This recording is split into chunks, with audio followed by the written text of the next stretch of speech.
Fentanyl, a name that might sound unfamiliar, but it's sowing terror and turning countless lives into ashes. It's so cruel that it makes people abandon everything they cherish: family, friends, possessions, dignity, and even their very lives. Did you know, though, fentanyl isn't some magical super drug?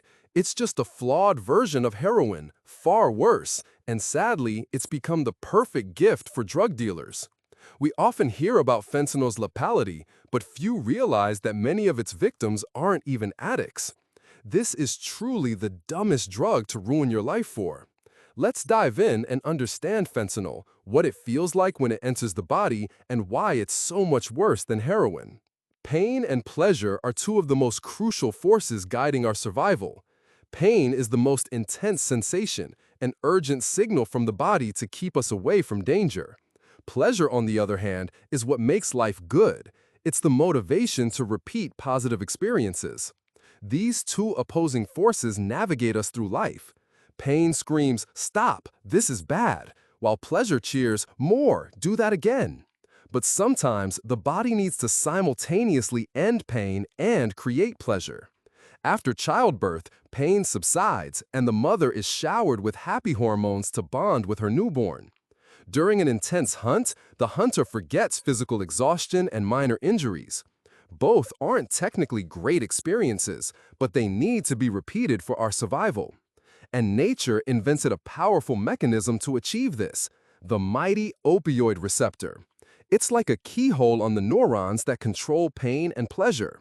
When activated, it reduces pain, lessens your concern about pain, and creates pleasure and good feelings. Any molecule that can fit into an opioid receptor, like a key, is called an opioid. Opioids are extremely powerful.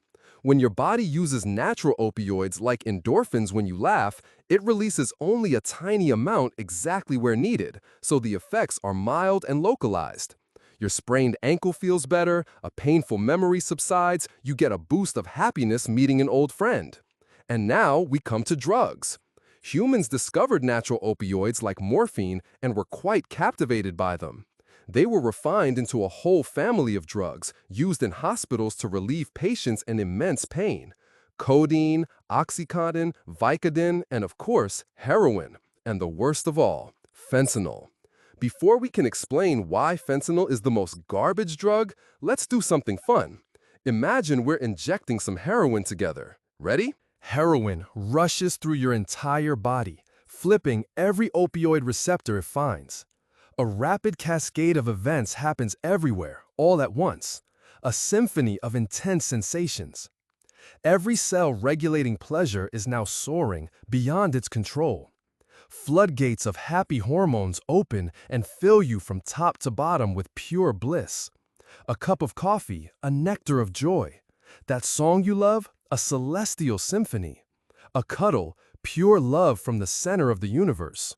Wherever you felt pain before, from wounds or aching joints or menstrual cramps or loneliness or self-loathing, it's gone now.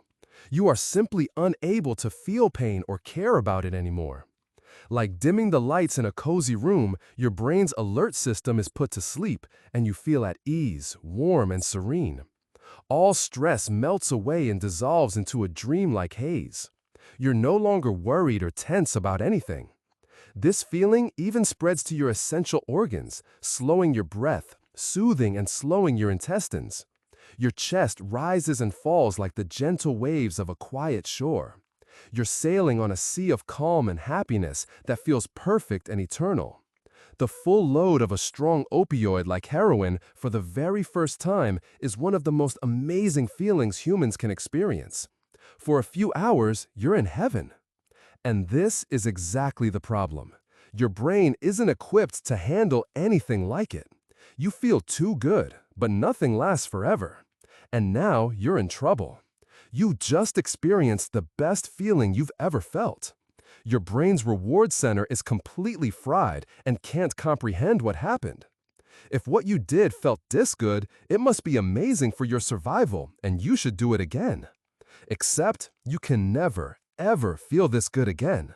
This will be your life's peak moment forever. You may forever chase this feeling you had that very first time. And now you're back in the regular world with your insecurities, where your knee hurts, coffee tastes normal, and you have to work hard for happy hormones. Comparison is the thief of joy, and now you have your life to compare to a supernova of bliss. This indescribable feeling comes with damage to your sense of life and self that may be irreparable. And this isn't even the worst part. Opioids are incredibly addictive, and the addiction is among the worst you can have. Once you've taken opioids a few times, your brain has had enough. The cells controlling pain and pleasure are constantly high and drowsy, so it boosts them and makes them hyperactive. This happens very fast. Sometimes after just a few days of use, you've developed an opioid tolerance, toning down all the nice effects you're taking the drugs to achieve. To feel like before, you'll need much higher doses. Now you're at a crossroads. Quit and have your system return to normal fairly quickly, or keep going and take more. You take the wrong turn. Over the next few weeks, your brain keeps pushing back, and you keep taking more. The effects aren't quite what they were, but still mildly nice until one day you can't get opioids and realize your body is now your enemy. Your systems are so hyperactive that they make you feel the opposite of what the drug was doing. Welcome to withdrawal. It all starts with a creeping unease. Instead of being euphoric and happy, nothing feels good anymore. Your coffee is tasteless, your favorite song lame, your loved ones distant. A storm of negative emotions shatters your sea of calm. Serenity is replaced by anxiety and angst, like something terrible is imminent. Your worries, insecurities, and all the fears you suppressed aren't just back, but amplified into an existential crisis. You're so restless you can't sit still. Your heart is beating too fast, you shiver, sweat, hyperventilate. Your pain circuits are now oversensitive, so your bones and muscles ache and hurt for no reason. Old wounds, physical and mental, torture you. You have belly cramps and diarrhea and have to vomit. You're too agitated to rest. A war inside your body that you can't escape. And of course, there's the craving, screaming for you to make it stop. Your mind and body beg for a hit. You can be in this state for up to 2 weeks or make it stop right away. So why not just take heroin forever and always feel amazing? The fun thing is, it doesn't work that way. You become tolerant to the nice effects like euphoria faster than to the bad ones, like dangerously slow breathing. So it turns from touching the love center of the universe to mostly drowsy numbness and relief from the withdrawal. Now you don't take opioids to get to heaven, but to avoid hell. You're in a prison of your mind and body, unable to connect with all the things that could actually make you feel good. Opioid addiction is brutal and extremely hard to escape. It should be pretty clear that you need to be extremely careful with any opioids, and if you have the chance to do it for fun, just don't. There's a very real risk that your life might just be over, and that you'll go through hell. Now that we've seen the heaven and hell of heroin, we can get to fentanyl, the garbage drug. Fentanyl is truly garbage heroin. Everything we just described is true to different intensities for most opioids. They can be great. All of them can be hell. Heroin is just sort of the strongest, except it isn't. Fentanyl is around 50 times more potent than heroin, but that doesn't mean it's 50 times more amazing. Quite the opposite. Fentanyl is extremely good at crossing the blood-brain barrier, the firewall that protects your brain from harmful substances. It enters your brain so easily that you go from 0 to extremely high almost instantly. But just as fast as it enters, it leaves again. A heroin high can last 6 hours. One from fentanyl can fade in minutes. Fentanyl doesn't feel as good as heroin. Instead of a supernova of bliss, you mostly get the black hole of nodding away, but it comes with all the withdrawal symptoms as a bonus. Because fentanyl acts so quickly on your brain, it fries your reward sensor even more, making it even more addictive than heroin. And since you only need so little of it, it's super easy to overdose and die by accident. It's by far the deadliest illegal drug in U.S. history. Between 2013 and 2023, it killed about 400,000 Americans. Fentanyl is truly garbage heroin. Too dangerous, too intense, too addictive, too little fun. But then why are so many people taking it? Well, actually, nobody wants to. Fentanyl is not for users, it's for dealers. The house always wins. Fentanyl is a drug dealer's dream. One truckload could supply the entire US for 1 year. It's cheap to make and easy to smuggle. Heroin needs plants and fields and way more space. So garbage fentanyl just took over the heroin supply. It might have seemed great for heroin addicts at first, and then its trap snapped closed. While some people may specifically seek out fentanyl, several studies have found that most opioid users try to avoid it. Even worse, a lot of people who die from fentanyl don't take it willingly. Dealers want people to come back for their products, and by adding a tiny trace of fentanyl to any drug, they can make it more addictive. Even if people don't realize they took an opioid, they'll feel its effects. So dealers started to mix all kinds of drugs with fentanyl, turning the entire US drug market into a minefield where any trip can be your last. Because way too often, they put a bit too much in their mixes. In 2022, the combination with pills, often counterfeit oxycodone and benzodiazepines, accounted for about 20% of all fentanyl deaths.